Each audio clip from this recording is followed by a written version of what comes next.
So today we are visiting and exploring Valletta, which is the capital city of Malta, but also one of the smallest capital cities in Europe. The city's 7,000 inhabitants reside within an area of just 0.61 square kilometers, and not only is it one of Europe's smallest capitals, but also its most southerly. Though Malta as a nation has a population under 500,000, it has the means to support over 1 million tourists each year, many of which possess the curiosity to descend upon Valletta while visiting. The city's charm comes from its unique vertical structures, coastal views and gardens, such as the Baraka Gardens, famed for its colourful flowers and greenery. The Upper Baraka Gardens used to be a private garden for the Italian knights in the 17th century. From the gardens, one will find a stunning view of the Grand Harbour and the three cities of Birgu, Sanglia and Conspicua.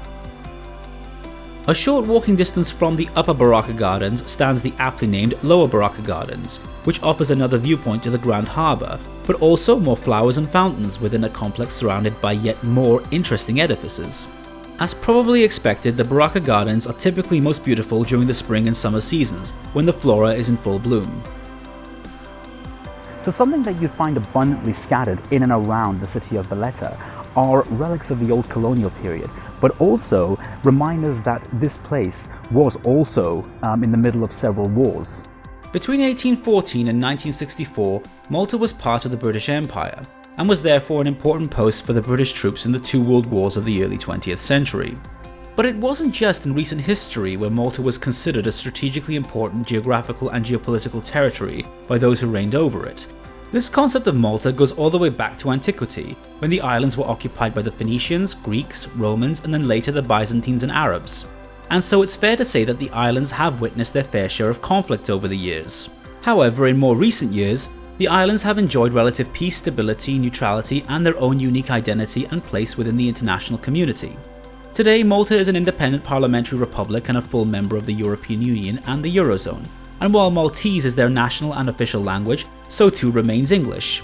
As the country's epicenter of culture and history, the city of Valletta isn't short of interesting historical sites and museums to rouse the interests of history and culture enthusiasts who want to learn more about the archipelago nation and maybe more specifically about Valletta. Since its foundation by the Order of St. John in 1566, history has evidently left its many marks on the city, which today is characterized by its Baroque, late Renaissance, neoclassical, as well as modern architecture.